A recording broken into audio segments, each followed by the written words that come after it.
We were outside in front of these steel stacks that were all lit up. Everyone was just dancing and up in the front, and I just yelled, "Come up on the stage!" You do a lot of like.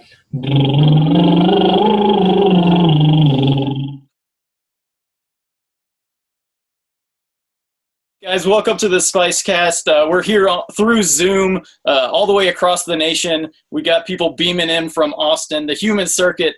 I tried to call them circuit people for some reason. I don't know. Do y'all get any weird, like, people calling your name, the name of your band weird? Yeah, here we've had like the Human Circus. Actually, we have a Halloween thing where we like intentionally change it like all the time. So a lot of the things we've changed it to, we've run into before. We've been like the Blue Man Circuit. Nice. So we were like the Blue Man group, but played as like our band, and anyway, just like all decked out in blue. And the Human Circus, we've done that. The He-Man Circuit. Oh yeah, the He-Man Circuit. What? That was the best one. Yeah, we were all decked out in different He-Man costumes and That's stuff. a lot of work working out for like years, and then you just for one show, you know, it's terrible. No, but I'll tell you, like, I like dressed up with this like big motorcycle jacket on underneath to look like I was all muscular and stuff. And so then I performed like that, and I felt like I was swimming in it by the end. I had a whole new respect for people that wear like really elaborate costumes and stuff. But I also understand why they change like every song, why they're like, okay, new costume, got to get out of this one. Right. Get at least a breath of fresh air. Yeah, no, it's a whole new it's a whole different talent performing like that. So. No doubt, but y'all have like a big time band. There's a lot of different moving parts. I'm very excited. The show is coming Friday night. Whenever you're getting this, it's the 18th over at Lowe Mill. It is a in your car show, and I believe the admission is just the parking. So come on out there. It's a beautiful facility. They've been doing a couple of those like in the car series. I think they had close to here Coffee Black, but I'm so glad they brought you guys all the way in from Austin, and thank you again for making the trip all the way to Hunts Vegas. Yeah, we're really excited. It's super exciting because really we're going to be playing there because we were going to be out that way anyway with some tours we had booked, and all of those kind of fell through. But we were chatting with them, and they're like, "Hey, it's it's still happening, and it's been fairly successful as a drive-in." Mm-hmm. So to me, it's like something I've been interested in because it's kind of a moment in time, just like a moment in history to kind of get to witness performing for a bunch of like cars for this reason. I mean, I'm sure there's drive-in performances that have happened throughout history, but really it's just like this is kind of it for a different reason. And so I feel like it's kind of odd but interesting too, to get to be a piece of that and to witness it from the stage too. So I was really excited, and they're super supportive of the arts. And so, I asked a few of our members, we have like up to 15 people that could travel, but really, we got our group together and got a nice 5-piece coming together here to head up there. So that's amazing. We picked we got 3 albums, and we picked all of our favorite songs that we could do kind of with this formula. And I started out with like drum machines and keyboard, and then like brought in a bunch of like cello and things like that here and there. And so it's always nice, I feel like, when we get to kind of subdivide a little bit too, and get to add extra parts, and then later I have to like give it up. I'm like, dang, I don't want to lose that right hand on the piano. Like that was a really sweet spot, but I guess I'll give it to the sax, or I'll give it, all right. So, I guess we can't have a horn section for every show kind of thing.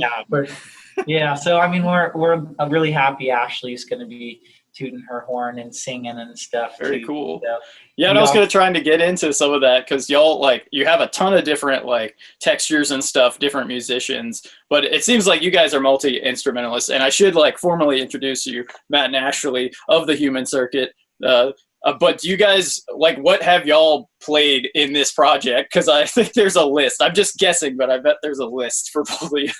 Yeah, so I guess even just a lot of the initial parts, I'll like first kick something out on a keyboard and have a vocal kind of piece all together, one or the other. Sometimes I'm just like driving down the street and I get like a hook of a vocal and I'm like, oh man, and then I get the keyboard. But other times I just like, I'm playing around on the keyboard and I get a really nice tone or sound. And then I start kind of like dropping the vocals on there. And then I'll record just like to a click track, just like a metronome, so I can kind of hear it and then come up with kind of a drum beat idea. Actually, for an entire album that I did solo, I did almost all the drum beats first, where I just listened on the headphones to a click track and I played all the parts. And then I just did a ghost backing track and then added everything later to it. But I mean, I've done a lot of different things here and there throughout it, primarily keyboards and vocals. But a lot of the initial tracks, because I really love playing with people. And so like I'll start to overlap some things. And then, I'll so for like Greaves, that song Greaves, for example, like I started with a drum beat on that one and I was like, oh, that's cool. And then I like came up with this keyboard delay thing and I was like, oh, this is really cool. And then came up with a vocal. But ultimately what came out, like when I brought that to the rest of the crew, it was like drums stuck pretty close to it, but like the fills are a lot tighter and a lot more like creative and like imaginative and stuff too. So it's like, it's nice to collaborate as much as we have over the years. I started out very like drum machine playing, I had to program it, and then keyboards, and then be like, this is this. And I'd like try to plan everything out like 120% or like 200%. And go in and it just felt a lot more sterilized in studio versus like going in and like, and everybody kind of has this like rough draft image of what we're going for and then just kind of diving in. And so me personally, these days, less and less actually. These days, I like to like stand in the middle of the practice room and be like, all right, drums kind of like this, right? And then I like turn to the bass and I'm like, all right. And I like play the keyboard part and I'm like, all right, here's a little hook. And they start going on that. I'm like, that's cool. And I'm like, but maybe not that thing. And they're like, all right, cool. I'm like, oh, there it is, right? And then we start moving on to the next things. But Ashley, right, you've been just mostly singing and trumpet and mostly trumpet and then sometimes singing. Yeah, well, lately you've been singing a ton too. Lately, so. we have a smaller. Yeah, we've been getting more creative just with quarantine and everybody a little more nervous to meet up and hang out, and we're hanging out a lot anyway. So it's been a really nice way to tighten. That's awesome to have music like right in the house, because it's some people are spooked about it for good reason, of course. Like everyone's taking precautions, and like it's just not, the Zoom jamming just doesn't quite exist just yet. I think they've gotten audio figured out, but getting everyone video playing together is still like a tall order. But Ashley, have you been doing trumpet for like a hot minute, or have you always been a trumpeter?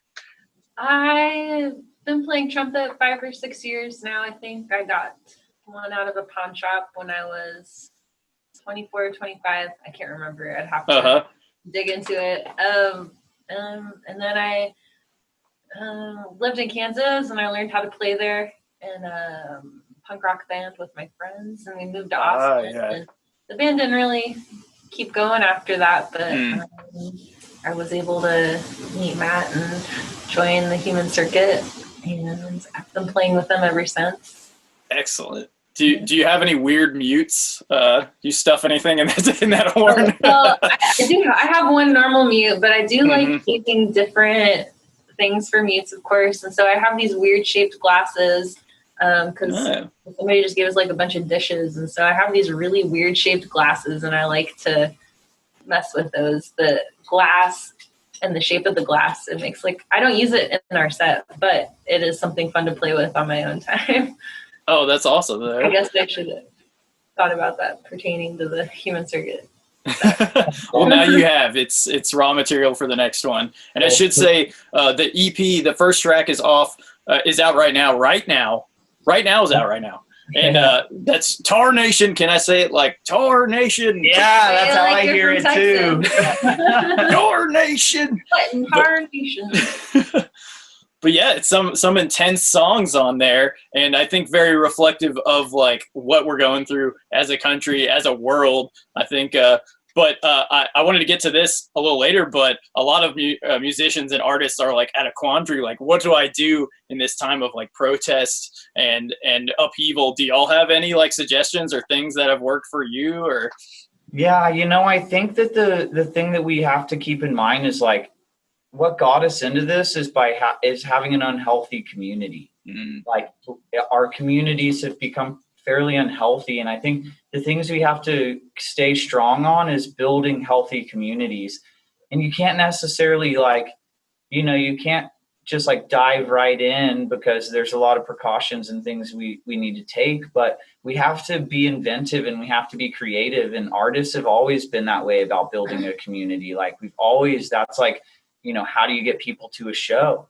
That's what it's all about, is building a community. And so I think keeping in mind that like, even if you're having a hard time writing, that like be inspired and be inspired by your community and be reaching out to your community and stuff. But that like, it's super meditative and it's super healing. I'll never forget when my dad told me like, hey, be careful how much you're spending on your synthesizers and stuff. I'm like, Dad, it's way cheaper than like mental health care, like he's like, whoa, that's very true, and like, although like, even all of us need it here and there sometimes, it's still like so healing to just be able to sit down and work on it and just like, and like, give yourself that moment. It's like sharpening your axe to chop a tree rather than using a dull axe, right? It's like, right, yeah. So it's just, a lot of that, like performing and stuff is about the connection. Is that have anything to do with y'all's name? Like, totally, yeah. I mean, the way that I came up with the name, I was actually like, it was years before the band actually even produced an album, but it was just the concept of, I was like, man, if I'm going to make a band and I'm going to like work with people, I want it to be like a whole like circuit of humans. And I was like, whoa, I was like a human circuit. And I was like, man, if that's not a band name, it's mine. And I like remember looking it up and just being like, whoa, nothing exists. And I was just like, whoa, that's kind of cool. And I was actually like, helping my friend move at the time. I will never forget. He was like moving from Houston to Austin. And I was just like driving behind him and just like really trying to figure it out. Like, why music? Why do we do this? Why do we wake up and make our lives so much harder by being like, well, now I got to write a song and get it out to these people and make sure that it's all organized and people are happy with this and that. And it's like, we had all these extra things, but why? And I realized at that point, it was that whole human circuit. It was that connection of like, even if I'm playing a drum machine and then I'm playing a keyboard and someone else is playing, a trumpet and someone else is playing a violin or something, but then someone's filming it. And then someone else is like writing about it the next day, and someone else and like people in the crowd are like cheering and meeting their like their spouse now. Like we've like had people like get married who met at our shows and stuff. And it's like, like you realize, and that's why it's hard as an artist too. Like it's hard to be inspired if you can't imagine taking what you're making, share with the community and the way that we're used to doing it, For sure. That gets into one of my questions later. Have y'all figured out any COVID hacks, any COVID tricks that y'all use just for getting along in any way, doing music or otherwise? Hacks. I don't know. I mean, I think I think the main thing is like preventative health, like recognizing that sometimes I use this like metaphor of a tree. Like if you have a fruit tree in your yard and before it's producing fruit, if you just start giving away all the stems and the leaves and all of that, like branches and stuff, like no one's going to want that crap. No one's going to have anything to do with it. But like, if you nurture it, and this tree being yourself and your health and your ability to like be able to give like real fruit and products that somebody wants, a beautiful peach off your tree, you have to have like made your own life sustainable and made yourself available to produce that and to be giving of that. And so I think the biggest hack is like, first off, how can you help yourself achieve that? But if you have friends and family members that aren't achieving that, to like hold each other accountable in the most polite and kind way and saying, hey, like, what can we do, like, together? How can I help you achieve this fruiting tree, you know, this thing that's available to be giving and to have enough of yourself to give? Like, what's holding you back? How can we both, like, get there and be better together, you know? Like, I think that's the hack that I would like to tell people is, like, if you're not alone, it's like two heads are, you know, are like having three heads almost sometimes. Yeah, just keeping morale up at this point in time is its own struggle in general. But I don't know, y'all got any tips on that? Like anything that gets y'all cheered up or fired up? Gardening. Okay. Yeah. How much real estate y'all got on gardening over there in your spot? Well, we do have probably like 5 or 6 really big beds that are going nicely, but we also do volunteering at a community garden in South Austin over by one of the big state parks. It's really just kind of getting going, but yeah, I think that's been a big morale booster too, like getting out in the sunshine and like working on the garden, and some people are planting over there and some people pulling weeds over there, and just like and like all kind of having that similar focus and dream. I think that does a big. Well, Ashley, you got any favorites out of the garden? Well, I love the herbs. Honestly, everybody should have an herb garden, and adding herbs to your food is just like takes it up another notch. But I also want to say, as far as the motivation thing goes, that, you know, as a musician, we all went through everything being canceled during the COVID times. And I'm sure a lot of people were questioning, like, well, what am I doing with my life right now? And it is hard to get motivated because some people are maybe feeling like, what's the point, you know? But it might be a good time to just slow down and stop and make sure that, like, you're aligned with yourself, you know, like your heart and your mind and your soul. Is it all aligned? You know, are you fighting against yourself, or are you like working with yourself to meet your goals? And, you know, I think a lot of people, when they dive down deep and make that examination, they'll find that like being a musician is part of who they are, and they'll just like, you know, be able to find a way to move forward once they're able to come to that realization and reassure themselves, yes, this is who I am, and I like there are things I can do to move forward. Yeah, I think trying to think about like what do you want and what do you need right now is like, it's a really nice time to be focused on that instead of what do I do, because what you do changes constantly depending on what's legal the next week or 2 weeks or 3 weeks from now, how many people are allowed to hang out or whatever. Like, so, I mean, I think, yeah, a lot of self-focus right now is like being focused on community and being focused on self is like, it's a totally healthy time to do that. And if you're not bothered by stuff right now, there's something weird going on. So like, don't like if anyone, it's okay. That's the other thing too. Like everyone is feeling weird about it. And if you're not, then like, but we can all feel close because we all feel with it. weird, and we're all good. Oh yeah. It's one of the most like universal things where you just saw almost within months, the entire planet worrying about the same kind of issues everywhere. And to this day, you know, we're still figuring out like, how do we educate? Like, how do we do our basic stuff that we've just taken for granted pretty much as society?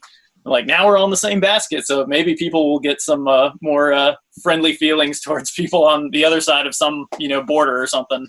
Yeah, truly. I mean, everyone's health is connected. Like your neighbor, your kid's neighbor's health is you know, attached to your neighbor. Like everybody is, you know, if they're all going to school together, or if they're, you know, going on to the same bus stop, or if they're going to the same corner store, like everybody needs to be healthy, and we all need to be looking out for each other, you know? So.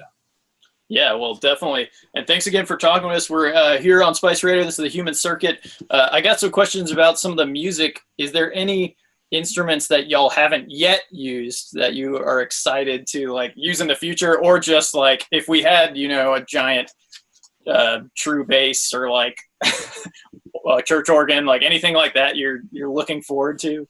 Yeah, I mean, I fantasize a lot about stuff. I mean, I really like, I'd love to have a huge just orchestra or like choir or a whole thing like backing us up sometime, like have our core members up in the front and just like this giant crew of stuff backing us up. And then I think too, like, I think having like a theremin would be really fun and really cool. Because not only could we play with the sounds on deck, and like that's the ones where you like get close to it and it's like like makes all the different sounds and stuff, however close or far you are. And I think it would be fun also because I can like MIDI it to my different synthesizers and sounds and be able to like tweak it out and have a little more fun at the same time. I think about that a lot, but also I think a sitar would be really cool. Yeah, that would be cool. To have that like twangy harmonic sort of noise in the background, and then like drop in some synthesizers that are kind of close. One time my friend and I was playing with my synthesizer and he was playing with a saw. Oh, and yeah. And we got really weird because you can like play a saw with a bow. And I was like trying to match the saw with my synthesizer noise. So it was like kind of sounding like a theremin close to it, like very similar. And so I always thought, how cool would it be to just trip out people's ears with like going between a theremin and a saw sound and like kind of toying with that, you know? Because sometimes I like to like, we'll be playing with one instrument and then by the end of the track, by the end of it, you're like, oh crap, I thought I was listening to a trumpet, but now I'm listening to a sax. And you're like, and then you listen back and you're like, oh yeah, I was listening. It just it tricks you, you know? Oh yeah. And that's kind of it's great to have those double layers on any instrument. Most of the time, it gives it that extra layer. Yeah, so it'd be fun to like trip out on those sort of sounds together. Yeah. So you guys got a huge band. I was wondering, do you have any nicknames within the band that you can give away? Yeah, not a whole lot of them really. I know. I mean, my nickname is Crashley. Yeah, Crashley. I couldn't be the one to say that. And hopefully not the car, but play the drums. Say what? Say it again. And I said my nickname is Crashley, and it's not because I play the drums. Oh snap! Unfortunately. But also we got a new guy who's been working with us, and we're excited to be like working with a lot more. His name's Smiles. So I think Smiles. Yeah. Hey, yell hi to everybody. Hello. Louder. Hello. He sounds pretty smiley. He's yeah.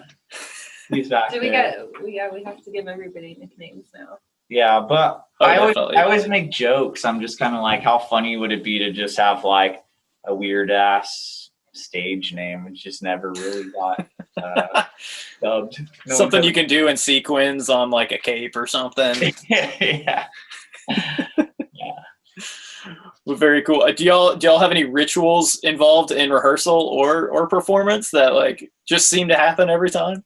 Yeah, I mean, I think in general, it's like, it's kind of nice to burn some sage and like Palo Santo and get some like herbs kind of like filling the room up a little bit and people just kind of like feeling a little relaxed. I like to cook a lot before practice.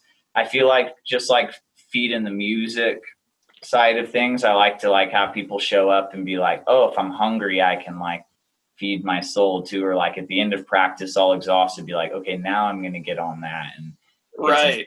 So I feel like that's kind of a nice thing to kind of have around in general. And we usually practice in the evenings anyway, so it kind of like lines up nicely. But well, yeah, I think something people don't realize about music, if they've never been in a band, is how like familial and like a relationship it sort of is, where it's like there's closeness, there's intimacy, there's like discordance, there's all of the above. Like you go through phases.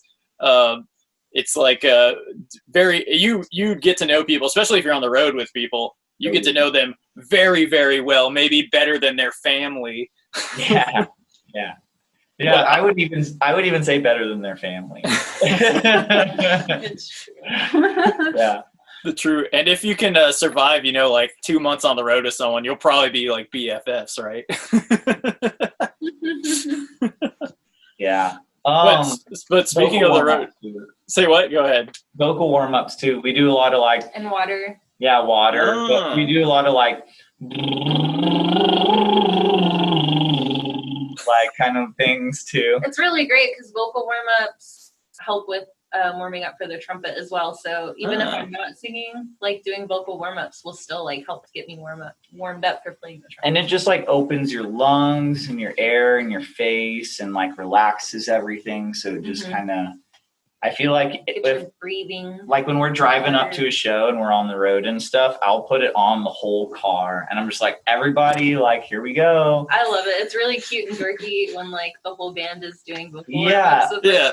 Even like drummers and stuff will get into it and I'm like, yeah, I hear you back there. And sometimes we'll be like driving and we'll be like in the city that we're getting ready to play at and there'll be like cars next to us and they're looking at us like, and like, you have to hear.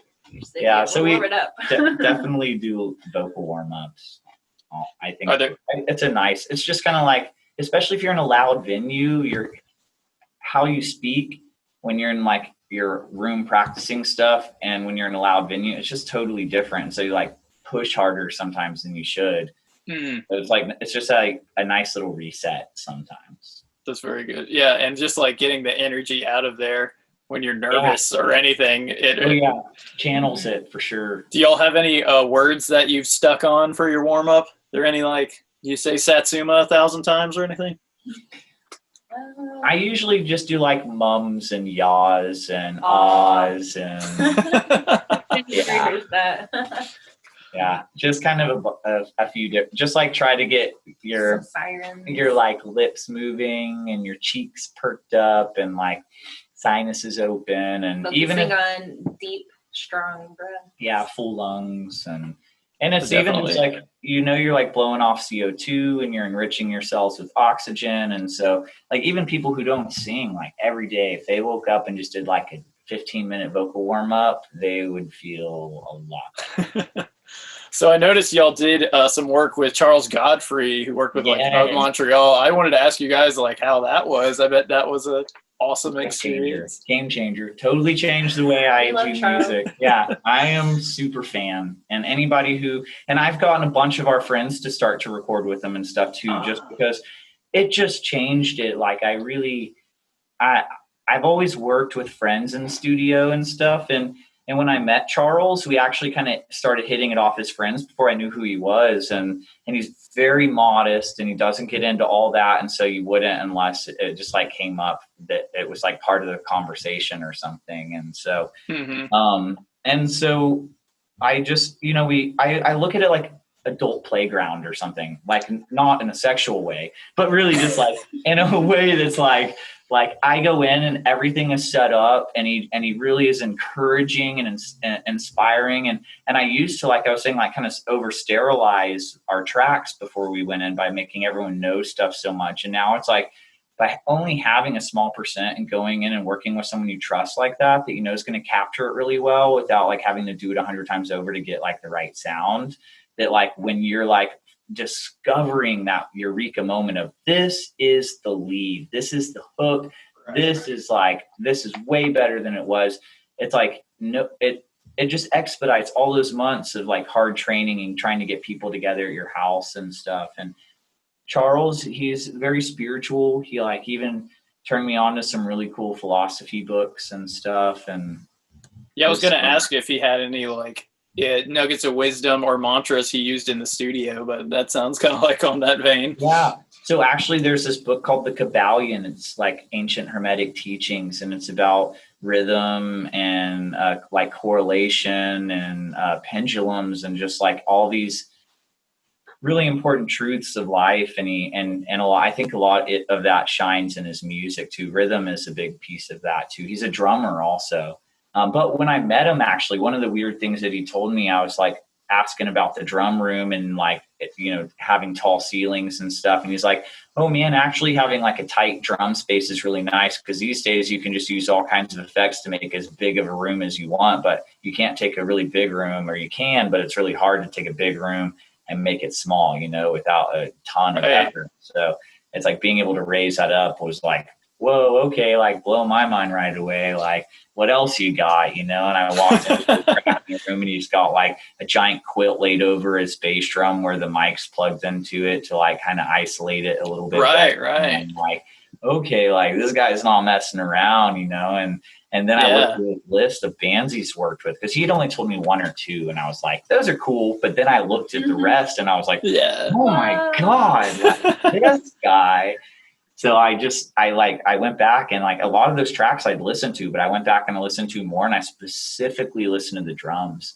And I was like, how did he track these drums? Like, how did he really get the drums and the bass and all that stuff synced? And he just, I mean, going into produce with him, he really channeled the artist in me and made me really believe more about the artist in me, and just like super inspired me to keep making more music. And even now we like sometimes go on hikes and stuff, like that's cool, just to like chat about life. And well, and the recordings seem very like naturalistic, where it doesn't seem like everything has been shoved through 1,000 compressors. Like you kind of have that roomy sound and that live kind of sound. Is a lot of it recorded live, or do y'all track it separately? Or so we track mostly separately, but what we've done is that we capture it. So I used to do like someone to track, someone to mix, someone to master.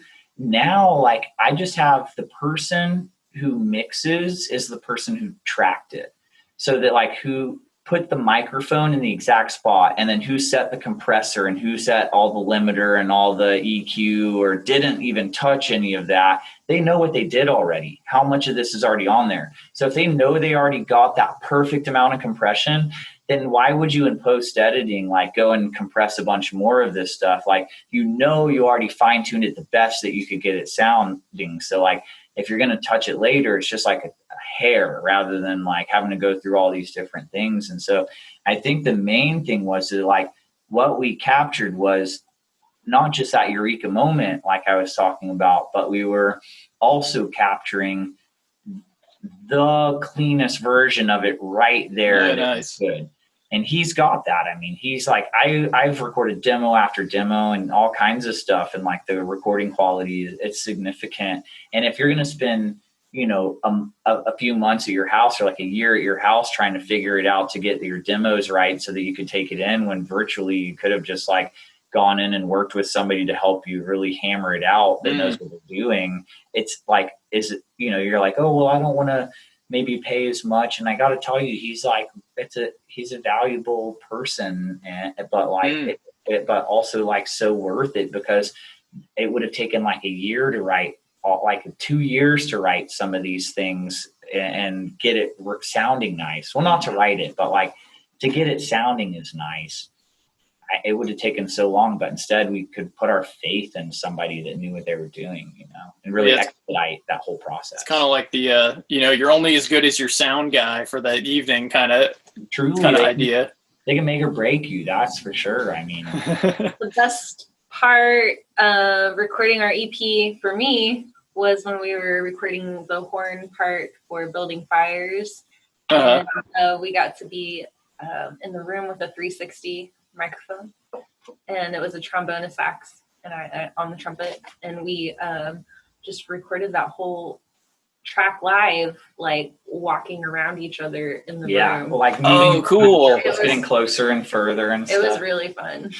So nice. And like in the recording it, like actually, the different instruments are panning from different sounds and stuff. But that's what we were. If someone said, what was your most fun day in studio, I'd say recording right now. But actually, I would say that was Building Fire. We used like a swinging microphone at one point to get this up, like toward the trombone to get this just like wishy-washy. I got this giant piece of concrete and it was like a parking block and a rock, and I just like slammed it on there, just dragged it as slow as I could, and it's like the opening sound of it. And it's a stereo mic too, so it's just like you hear it going from one side to the other before the whole thing starts. And we did get to be super experimental and I think with that. The horns, we even ended up using like the very first take, which was the most natural, and it flowed. And we did a couple more takes after that, but the first one was where it was at. That's cool. Yeah, and that kind of gives it that you don't hear that like marching band feel, or like, unless you're like over in New Orleans or something, you just don't hear like live horns. And So yeah, do y'all have like a go-to? I know you've got the trumpet. Is there a second horn that you choose like above all others? Yeah, well, we love to have The sax and trombone, or a lot of the core. Well, trumpet what was type of sax though? Like 2, but then alto sax. But I really want to also have like soprano, and I mean, I guess call me a little bit of a diva, but I want it all, you know. I want it. I just want to party. I want to party with my friends. I want us all to show up at the venue and people like, whoa, there's like 15 or 20 people walking in here, and they're like, we're friends and we hang out and we like check in on each other and take care of each other and like got each other's backs and stuff, and you know, and want to like make art and make music, and like the only reason we want to like make money is so that we can keep making art and music. And so definitely. So I think just like building that like community within the human circuit has just been like a really fun thing. But definitely sax, trombone, and trumpet are like a triad of just like when you're playing like thirds and fifths on top of that, it just, and like building up between those things, it just really, they resonate nicely. Oh, and the trombone gives you all that like slide. Yeah. So you get to like wow, really kind of like play with it, or like whack it out a little bit, you know.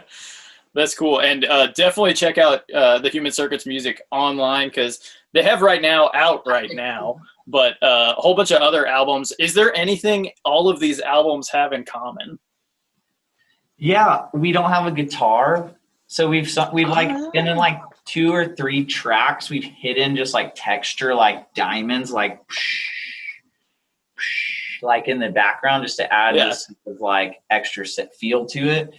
But actually, I just like starting the band. I wanted to create lead roles that weren't just a lead guitar all the time.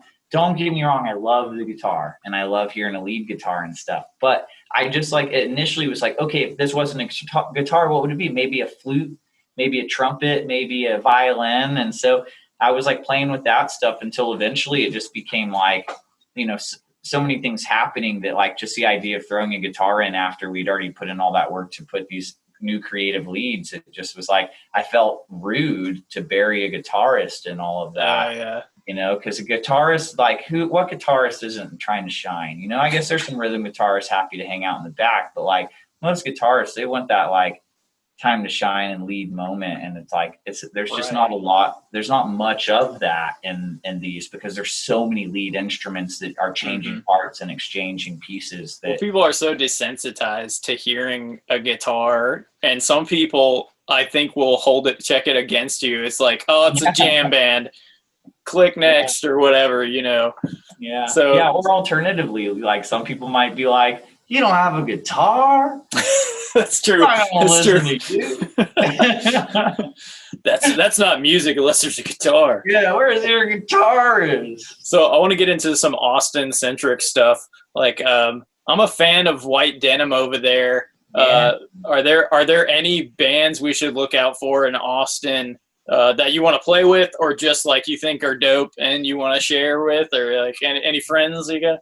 Yeah, actually, I have a really cool playlist I'm going to plug right now. It's String Events, PULL, Pull String Events. It's actually our band success. We've turned into a booking company, and we booked over 300 shows last year for musicians in Austin, and we made a playlist out of a bunch of those bands. But if you like White Denim, definitely check out Megafauna. Because they're super awesome, like shreds on the guitar with like girl vocals. The drummer, this dude Zach, is just like, he looks like a wizard and he sounds like a wizard. It's like so cool. Drum wizards. They're really cool. Megafauna is really cool. Hard to pick. Sir Woman is one of my favorite bands. One of Ashley's favorite. Cilantro Boombox is another good one. Yeah, Sir Woman was Wild Child. It's like Kelsey from Wild Child. So she's going Cilantro Boombox. So yeah, they're like psychedelic sort of cumbia. Oh yeah, Como Las Movies is a good one. Mobley. Have you heard Mobley before? He's pretty popular on the radio too. He's it's kind of like pop, but really like indie, real drivey still, like real energetic and stuff. Does a lot of loops. Well, just want to say bless you guys for running a booking agency. That is like, there's so many people making music now, and like the whole middle part of the industry is kind of like a vacuum in some places where like the artists that are getting their stuff together don't have that second step or a place that they can rely on. So that's huge. Like, thank you for doing that. And I know how big that is for like a local band that has no idea, because there's so much more to art than just making art. You know, you gotta sell it, and you gotta find a place to show it off. So thank you for doing that. It's another kind of art. The other stuff to me is another kind of art. So it's just like how to market yourself and like how to make people excited about it. It's just like, it's a kind of another art medium, you know? So I got one more deep dive for you before we kind of wrap things up. I got a segment called Illest, Chillist, and Illest. And it starts with Illest, the sickest you've ever been for one or the other of y'all. This one can get deep, so do your thing. The sickest? Or the chillest or the illest? The illest first. Oh, the illest. So, when have you felt the worst? The worst. Or any story revolving around illness is fine too. Okay. I love that. Illness. Let's see. Well, I can't really remember being like super sick. Just like normal sick every now and then. I've been mostly healthy except for one incident, and it keeps coming to mind. I was hoping to have something more creative than actually being ill. I mean, I've had a lot of experiences like that are kind of far out, you know, like my like psychological sort of adventures through space and time, just in those sorts. But I think the illest that I've been was in the middle of a 2-month tour. Oh, that one time. Yeah, I started out, and it was maybe a little bit partially my fault, but not the way you would think. Not from like drinking and partying too hard, because as a vocalist, you really got to like keep up with the water and sleep well and do that stuff, or you lose your voice. You won't last a 2-month tour sort of thing. But like I started getting this like sinus pressure up in my face. Oh man. So I started taking a bunch of extra vitamins and just like down in all this water and a bunch of like meds to help. And I like woke up in the middle of the night just like super duper sick. And Crashley, I like wouldn't normally let her drive the van, but I was just like, I don't go around crashing cars, okay? I was like, I'm clumsy. I was like, I'm so sick. I was just like, look, if it's not the hospital that I used to work at, then let's go. But if my insurance is the hospital I used to work at, let's wait until after the weekend, because it won't matter. So did you have to play that evening, or? No, fortunately did not. Oh man, you lucked out. So you lucked out. I got like, it was actually like a week gap between a 2-month tour where I was just like getting it all out of the way. And then we had to go back out for like 3 weeks. So I got better for like 2 days or 3 days. And then we went back out for like another 3 or 4 weeks. But so that's probably the illest I've been. That would probably be radio friendly. Internet radio friendly. Got you. Yeah. Yeah. Well, Ashley, you got one, or you want to move on to Chillist? I'll let you choose. Well, I can't really think of anything that isn't like a little more serious, but just to say that mental health is really important. And as far as going into having healthy communities, everybody needs a lot more tools and resources to know how to take care of their mental health. I have to say the illest I've ever been is after a friend has committed suicide, and recovering from that was super hard, and that was like the worst time of my life. Oh, definitely. And I know even with that stuff, did any art come out of it in the end, or is that something you like avoid using? Actually, like becoming a musician is like what helped me get out of a really dark spot. That's when I like started learning how to play the guitar, and I found my trumpet in a pawn shop, and started like writing songs that I don't, just for myself. I don't share those with anybody, but it kind of helped me get through the process of healing. And I discovered a part of myself that I didn't know was there. And wow, yeah.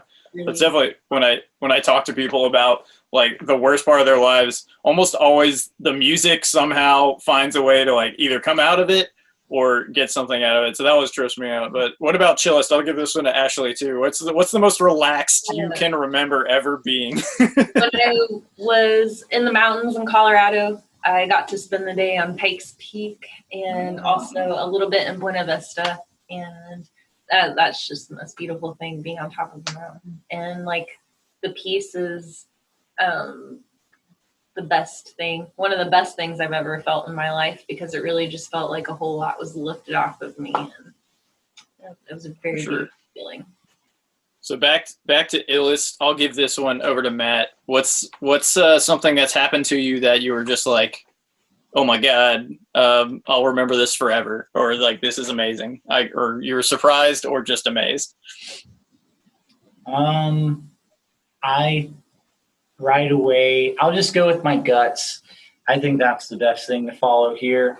We were playing a show in Pennsylvania. We were playing after Group Love for Music Fest, and we were playing our last song, and everyone was just dancing and up in the front, and I just yelled, "Come up on the stage!" and let me set the scene first. We were outside in front of these steel stacks that were all lit up with these beautiful colors, like purples and blues and pinks and stuff. And they were like, it was this old steel mill that had become a giant music venue. And so there was just like a big crowd, and everybody was really feeling it. It was probably like 11:30 or 12 o'clock, like close to 12 o'clock at night. And I just like had this feeling. I was just like, come on stage. And I like yelled it out to the people that were like dancing, and a bunch of people came up on stage, and they were dancing. And I was looking up at the sky. I was like looking up at the stars, and I was like looking at the steel stacks, and people were like bumping into my keyboard as I was playing it. And I was just like, oh, this is totally cool. Just don't break it. Like, this is so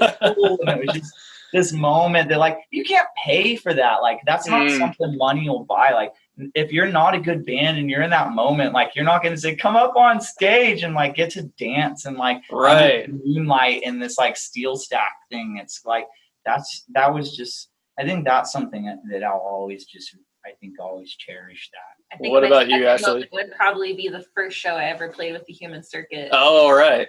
We played at Sahara Lounge, and we played with Cilantro Boombox, and it was my first show with the band. I like didn't really even know my parts that well, but Matt was like, no, you just jump right in. We're getting ready to go on a 2-month tour. And I was like, all right. And, you know well enough to jump in. And it was just like the feeling. And we had a lot of people on stage that night. I think we had like 14 members on stage. Yeah, we had an accordion that night. It was just like the energy in that room was wild. And I like think I stayed up till like 6 a.m. dancing even after the show over because of all the crazy energy. That was a really good one.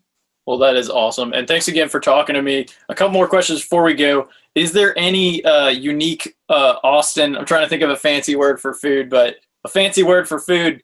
Are there any specialties in Austin that like I should look out for? Well, you might get some cities that want to beat us up for saying it, but tacos. A lot of places in the U.S. don't have authentic tacos. Yeah. Real tacos. I mean, that's one thing. Like, I even was invited to go live in Australia for a little bit, and I seriously had to think, one of the things I was like, I don't have access to like actually good tacos with good salsa at like any meal of the day. And it's not just like breakfast tacos too. It's like anything can go in a taco.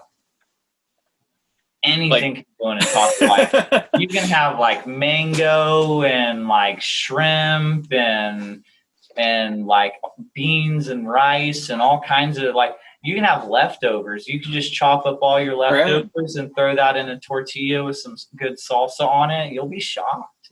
If you make it spicy. You know, we're not vegetarians, but Austin has like really amazing vegan food. Like, you can eat a burger and not even know that you're eating. Yeah, there's a ton of really good vegetarian burgers. Local options. I don't know, kolaches. A lot of people haven't heard of kolaches. Do you know what kolaches are? Mm-hmm. kolaches. Sweet roll. It's like a pig in a sausage blanket, inside. but it's but so Is it Czechoslovakian? yeah, but they have a bunch of different kinds. So like most Can of the you time, spell you'll get, that? like, it's KOLACHE. All right. It looks like Kolake. It's like KOLACHE, I think, or Yes. something like that. Yeah, that's correct.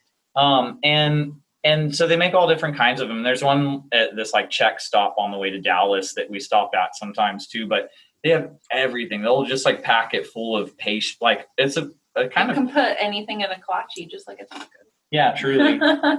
Yeah. So, I mean, they have some with like fruit and stuff like that inside of it that are really sweet. And then they have other ones like they'll even make them where it's like a burger that's completely packed inside of a bun. So there's like a completely sealed burger. Wow.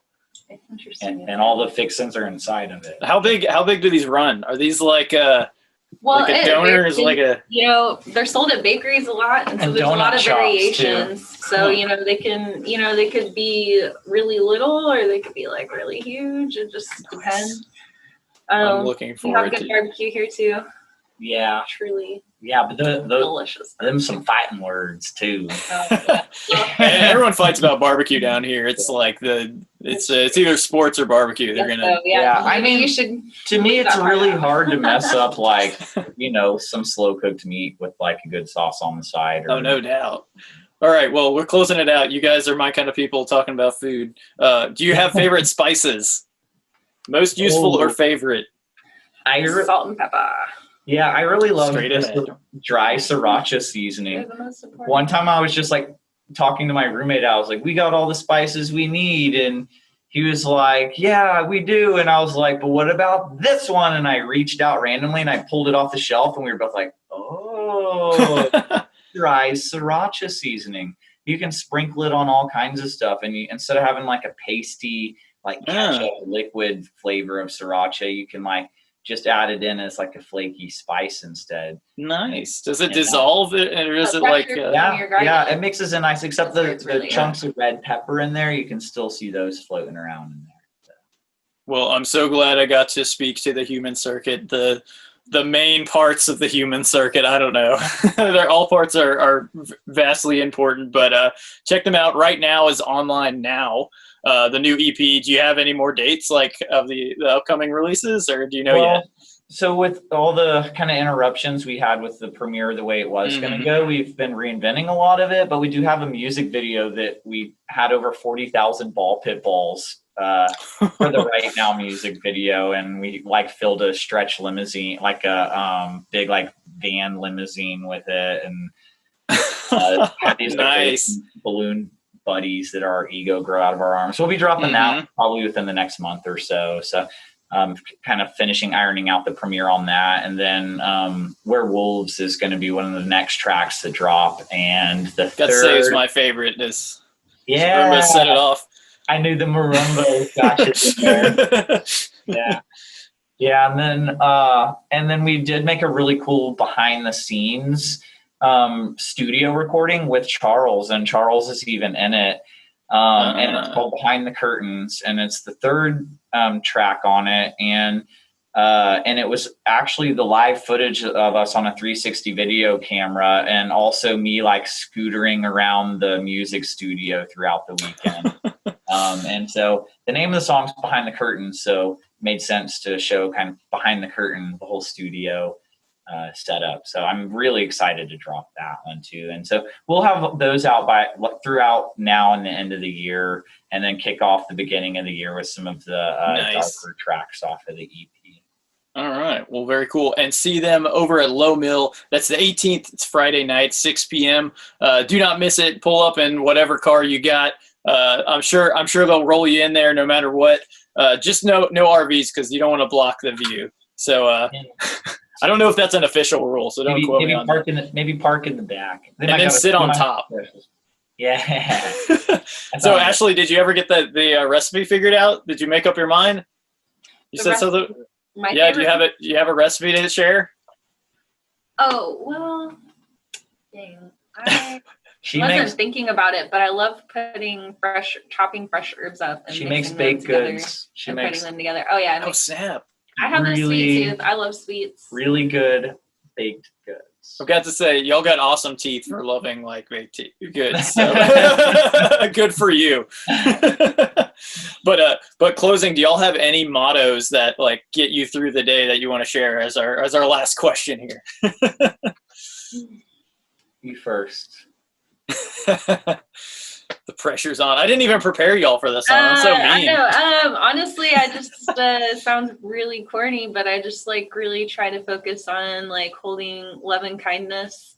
And so like when I'm having a hard time with a situation, I'm like, am I treating myself and this other person with as much love and kindness as I can? And I think that's just my personal philosophy. So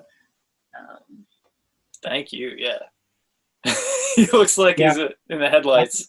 I think just do the next best thing. Like just get up and do the next best thing. Like don't think too hard. Just do the next best thing.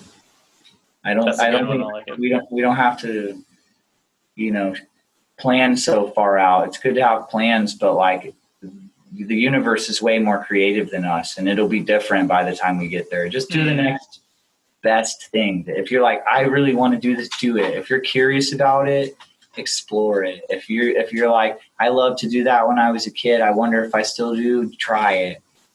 Just do the next best thing. Well, thank you guys from the Human Circuit and Spice Radio. Keep it very spicy. We will see you Friday night at 6 p.m. Let me get it right, at Lowe Mill.